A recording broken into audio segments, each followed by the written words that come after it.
스파이는 고개를 들어 서로를 확인해 주세요. 1920년대 물리학의 성지로 불리던 영국의 케임브리지 대학교. 누가 한 교수를 독이 든 사과를 줘서 죽이려고 한 건데요. 범인은 바로 그 교수의 제자였습니다. 교수가 자신을 무시하는 것처럼 대하니까 사과에 독을 타서 죽이려고 했다는 겁니다. 이 학생은 하버드를 남들보다 1년 반 먼저 들어가서 3년 만에 졸업한 천재였습니다. 오호. 이 천재 금쪽이 이 학생은 약 30년 뒤 1954년 미국 청문회에 오르게 됩니다. 소련에 스파이 활동을 했다는 의혹을 받고 말이죠. 사과에 독을 타서 죽이려고 했다는 겁니다. 청문회에 오르게 됩니다. 저 이거 본 것 같아요, 이 스토리. 그 사과에 독 탄 것부터 시작해서. 아니. 혹시 오펜하이머? 정답입니다. 핵폭탄을 만들었던 맨해튼 프로젝트의 수장, 핵폭탄의 아버지 오펜하이머가 바로 이 천재 금쪽입니다. 이 썬킴 쌤께서 이 맨하탄 프로젝트에 대해서 좀 설명을 좀 해주셔야 될 것 같은데. 일단은 왜 맨하탄 프로젝트인가 말들을 많이 하시는데 아무런 의미가 없어요. 군사 비밀 작전에는 의미가 있으면 안 돼요. 인천 상륙 작전 같은 경우에도 크로마이트 작전이거든요. 크로마이트는 광물 이름이에요. 그러니까 이걸 예를 들어 가지고 크로마이트 작전이 아니라 인천으로 몰래 상륙을 해야 돼요. 근데 월미도 디스코 팡팡 오퍼레이션 그래버리면 북한에서 알잖아, 월미도니까. 디스코 팡팡에 내리네. 팡팡이 내리네, 월미도네, 월미도 팡팡 이잖아요. 그냥 갖다 붙인 거예요. 노르망디 상륙작전 이런 거는. 노르망디 상륙 작전도 그냥 D-Day 상륙 작전이었어요. 아, 그래요? D-Day. 나중에 다 이름이 붙은 거구나. 1939년 1월에 오토한이라고 그 나치의 물리학자가 인류 최초로 핵을 분열시킬 경우에 에너지가 발생한다는 것을 증명해낸 거예요.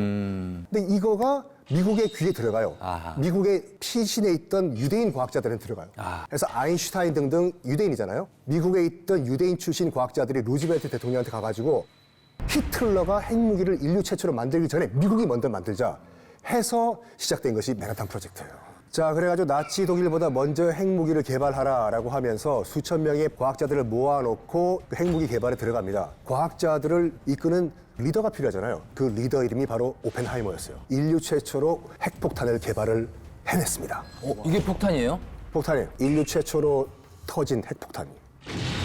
근데 저거 너무 무서워.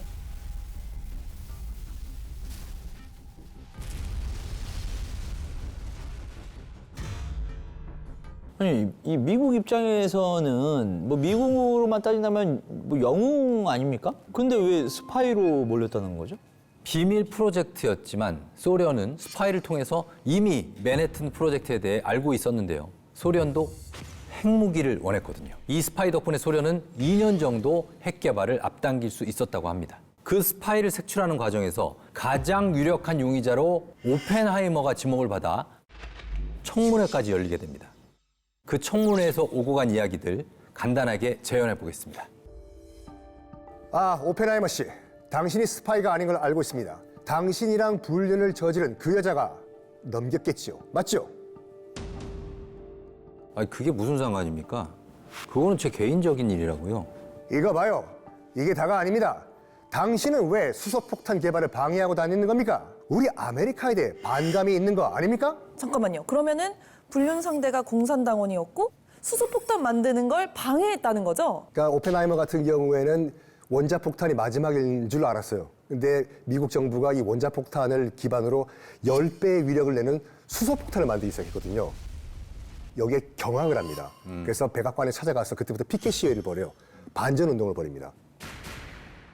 I have been asked whether in the years to come it will be possible to kill 40 million American people in the 20 largest American towns by the use of atomic bombs in a single night. 이거 진짜 대박이야, 진짜. 아우. 야, 진짜 맞아, 리틀보이. 우와. 딱 한 발이었던 거예요. 딱 한 발. 히로시마 한 발, 나가사키 한 발. 와, 우와. 근데 저기 사는 뭐 군인뿐만 아니라 일반인 민간인들을 목표로 투하를 한 거예요. 오펜하이머가 그 다 계획을 해가지고. Now I am become death, the destroyer of worlds. We knew the world would not be the same. Few people laughed, few people cried, most people were silent. 자기가 만든 핵폭탄 때문에 정말 너무 많은 사람들이 죽어버렸잖아요. 네. 이게 일반 사람이 견딜 수 있는 그런 고통이 아닌 것 같아요. 그 무게가. 오펜하이머는 계속 핵무기를 가지려는 정부 정책에 비판적인 입장을 보였고 스파이로 몰리면서 나라에서 하는 모든 연구에서 손을 놓게 됩니다. 맨해튼 프로젝트에 속해 있던 스파이는 대체 누구였을까요? 이들 중에 바로 스파이가 있습니다. 저는 도로시 맥키빈. 사람들은 절 로스앨러모스의 영부인이라고 불러요. 연구실의 비서이자 여러 비밀 문서를 다루고 있고 연구실에 오가는 모두가 절 거쳐야만 하죠. 충성! 육군소장 레슬리 그로브입니다.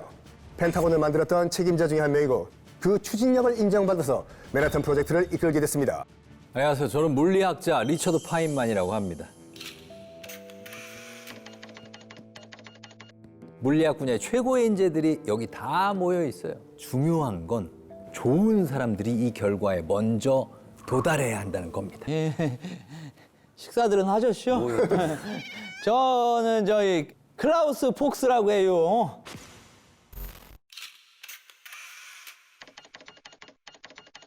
아니 저는 나치 거기 박해를 하도 받아가지고 영국으로 잠깐 저짝으로 갔다가 난민 출신의 이제 과학자예요, 과학자. 그 일본에다가 그 떨어뜨리는 핵폭탄 있잖아. 그거 설계도 내가 그냥 싹 다 그냥 깊숙하게 딱 했어. 그게 내가 천재 중에 천재다 이 말이지. 맨해튼 프로젝트에 속해 있던 스파이 대체 누구였을까요? 여기 이 아가씨는 거기 비서 일을 하신 거잖아. 그쵸?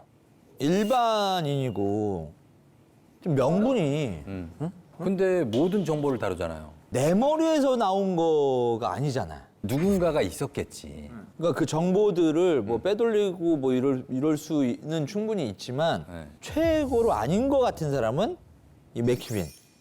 저도 그렇게 생각해요. 제 생각에는 지금 레슬리 그로브스가 평생 군인으로 살아온 사람이거든요. 그러니까 무시하는 것이 아니라 저 사람이 딱 봤을 때 핵폭탄 도면들을 보면 이해를 못해요. 어떤 정보를 빼내야 될지 자기도 몰랐을 거예요. 그렇죠. 아닐 가능성? 아닐 가능성. 아 저는 그로브스도 좀 가능성이 있다라고 생각되는 게 지금 전시 상황이잖아. 전쟁터에 가서 군인이 내가 그거 해야 되는데 날 여기다 쑤셔 박아나? 이럴 수 있어. 그러면 그런 사람한테 원래 이제 적국은 파고드는 거지. 관상 자체로 딱 봤을 때는 저 파인만 저분은 제가 볼 때 뭐 저런 이론 물 말고는 별 생각 없는 분이에요. 그냥 낙천적이야. 그리고 클라우스 폭스도 전 좀 의심스러운 게 네. 독일 출신이라고 아무래도. 했잖아요. 그래서 클라우스 폭스도 좀 가능성이 있지 않을까. 너무 나치한테 이 박해를 받아가지고 난 떠났다. 이렇게 했는데 뼛속부터 좀 스파이 기질이 있으면은 그것도 조금 이제 위장이 되지 않을까. 위장이 되지 않을까. 보통 역사적으로 스파이들이 그런 변명을 많이 해요. 우리 본국에서 탄압받아가지고 나 이쪽으로 넘어왔다. 받아달라. 그렇지. 그러면서 약간 이중 간첩이 그렇죠, 되고. 그렇죠. 그리고 이 정보도 너무 잘 알고 있고 과학자니까. 과연 이 중에서 스파이로 활동했던 사람은 누구였을까요? 맨해튼 프로젝트 안에 있던 진짜 스파이는 오펜하이머가 아니라 바로 클라우스 폭스였습니다. 당시의 소련은 아이러니하게도 미국의 동맹국이었죠. 나치와 싸우던 다 같은 연합군이었으니까요.